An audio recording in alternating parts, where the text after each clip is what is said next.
Welcome to the Delano Homestead. In 1858, the Delano family built this house after they had outgrown the size of their cabin. It had become too small as their family grew, and also their farm was becoming more prosperous, so they had time to build this house. Most of the materials in building this Delano homestead came from the property. They used tulip wood and pine that grew in the woods in the back of this land, and had all of the lumber milled at a lumber mill nearby. Many things that the family could not construct on the property, such as the doors and the molding, were purchased in town from a lumber yard. The windows were also purchased in the same way. The interior of the house would have been finished by subcontractors such as plasterers to do the finish work on the walls, and people would come in to lay the floors.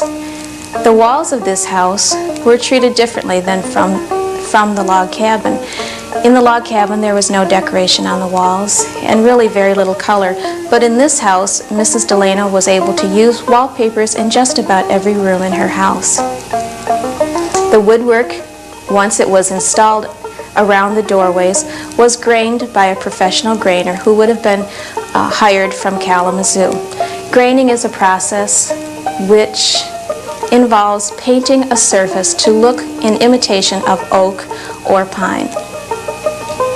In addition, this house had much more room than the log cabin did, and it gave the family a great opportunity to furnish it.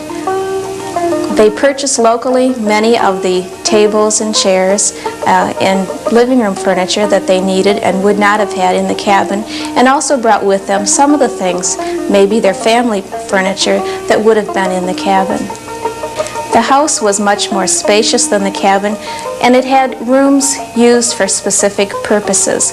For example, besides a kitchen, there was a room called the pantry, which was used for the storage of food and utensils for cooking. There were many bedrooms in the house. There were 3 on the first floor, one for the parents, one used generally for the elderly or for any members of the family who might be ill, and another room that was called the laborer's room. This was used by a hired hand because it had a separate entrance to the house. This house also had a second floor, which gave it even more space than the cabin. There were 3 bedrooms on the second floor, and because there were many children in the family, all of them were needed.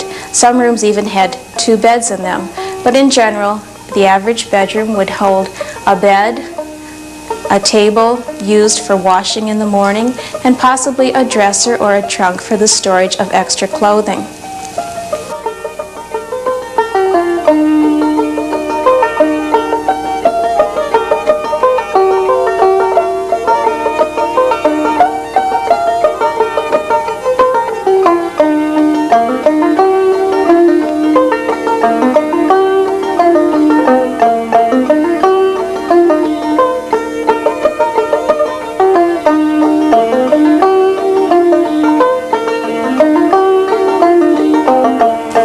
The most important room of the house would be considered the sitting room.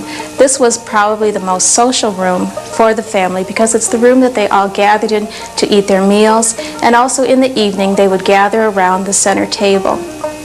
That was where the main source of light was, and the family could continue reading and writing into the dark hours.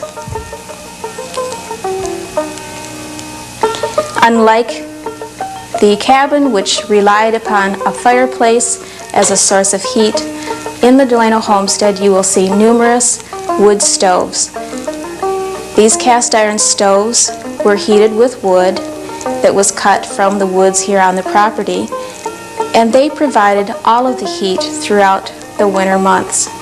In the kitchen is another type of wood stove, which is sometimes called a laundry stove because it is low and has a large flat section on it, which can also be used for laundry purposes.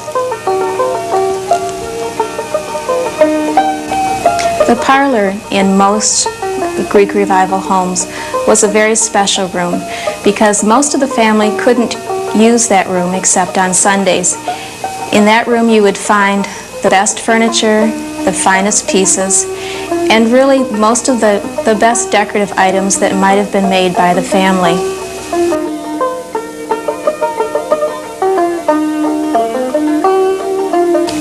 Lighting was much improved from life in the cabin. There, they relied on a single window for extra light and also used candlelight to some extent. But in this house, it was possible to use kerosene lamps and to purchase kerosene in town. Daylight was still very important, so many activities took place at the window, such as sewing, cooking with as much light in the kitchen as possible. But the kerosene lamps always had to be tended to, and this was a chore that generally was taken care of by children.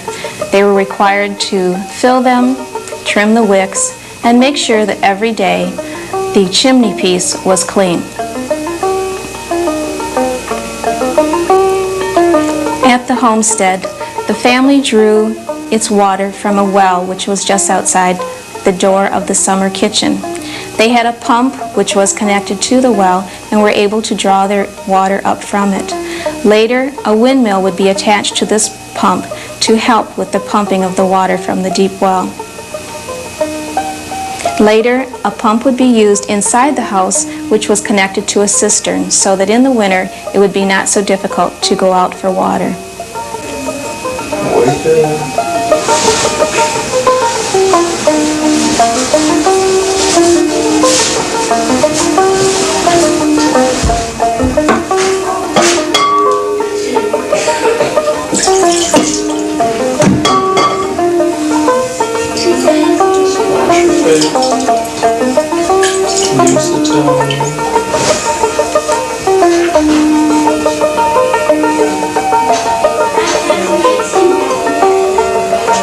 Daily life at the Delano Homestead centered around cleaning the house, making sure that everything was swept and dusted, cooking and making all of the meals that would be needed every day, doing dishes, doing laundry at least once a week, and making sure that everything was in good repair. In most homes, part of laundry day was ironing all the mountains of clothing that had to be ironed. Using a wood stove to heat up the irons, most homemakers would start a big fire in the morning and put their irons on it and get them real hot.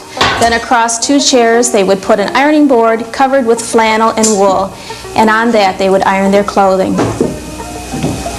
The parlor or the bedroom would be used for ironing. These were probably the only areas where there was enough space to do such a big job. There were special jobs that were needed to be done throughout the year, such as fluffing up the mattresses that were made of straw and adding extra bedding to the mattress cover. As you can see, children had many chores, but they also had time to play.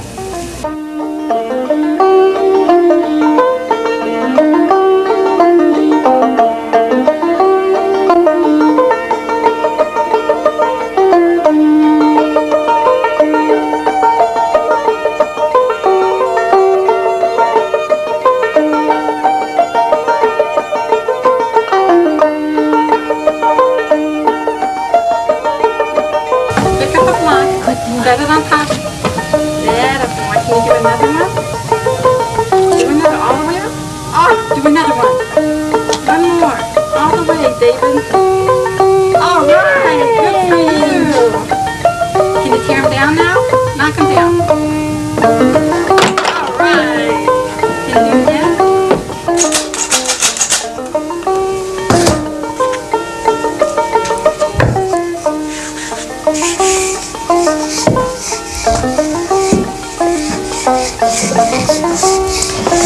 For the Delano family, a new house meant that they had a much larger kitchen and also had a cooking stove for the first time. Before, working on a fireplace and trying to cook foods was much more difficult. And with the cook stove, they were able to bake all kinds of food and also to make things on top of the stove. This room also meant that they could have a lot more furniture and also have tables and other types of furniture that were meant to be used in just this kitchen. For example, in this room you will also see a pie safe that was used for storing all sorts of baked goods that were made here in the kitchen. So in that pie safe went pies and breads and any sort of perishable items that were baked in the stove. The pie safe was made much like a conventional cabinet would be made, except that the fronts of the doors were covered with screening or sometimes with pierced tin. And this allowed air to come into the cabinet because the ventilation was very important. But also what it did was to prevent the insects from attacking the food. This house had no screens on any of the windows, and so as doors and windows were opened, then bugs came into the house freely.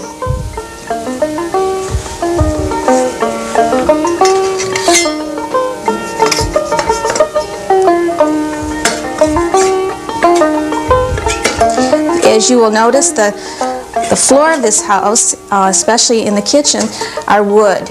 And this meant a little bit more work for the homeowner, but most women took pride in their wood floors in their kitchens and washed them in lye, and that made them very white. The walls are plaster, and in the kitchen here, you will notice that they've all been decorated in stenciling, and this was a method of decoration that was very popular during the Victorian era.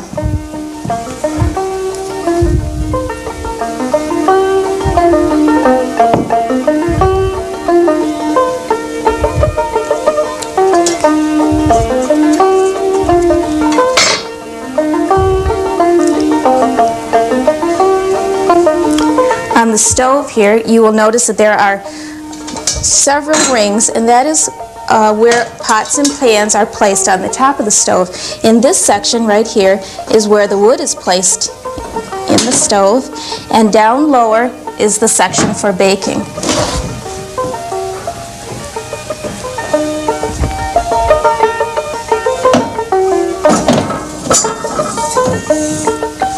The heat of this stove is regulated by how much wood is placed into the fire, and also by how much air is allowed in. In the front there are vents, and these can be opened and closed depending on how hot the stove should be. In the back there are sections here that are called water reservoirs, and when they're opened, water is put in them and heated so that when dinner is done there's hot water for cleaning.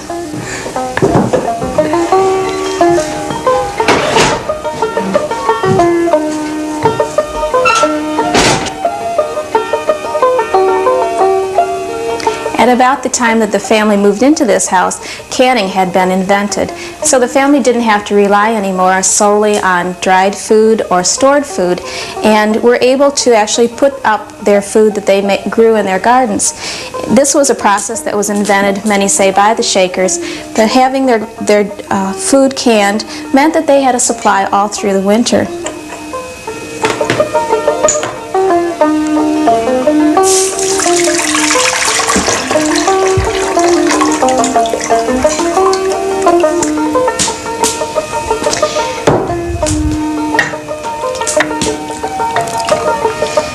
In addition to this kitchen, the family had another room behind this room that was called the summer kitchen.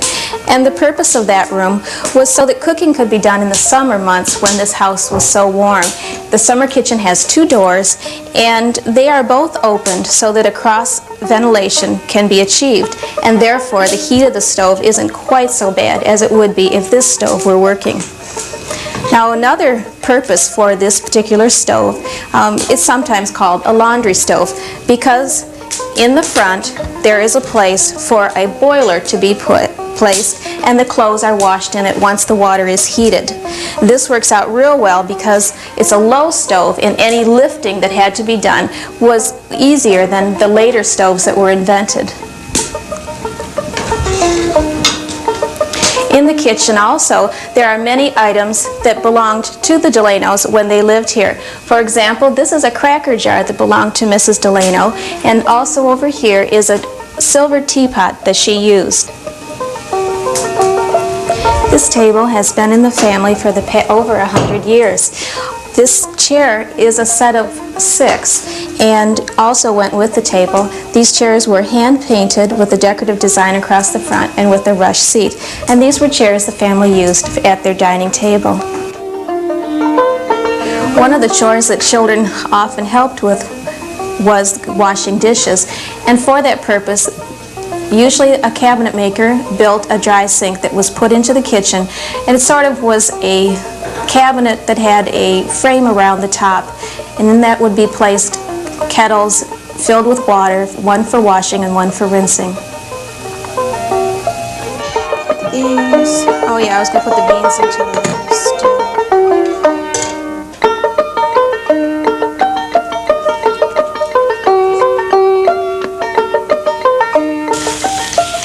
After living in a log cabin for more than 10 years, the lifestyle of the Delano family changed greatly when they moved to this house. They also enjoyed greater prosperity. Through hard work, they contributed to the economy of the community. Now, more than 100 years later, they have left behind a legacy of family life, hard work, but close ties with one another.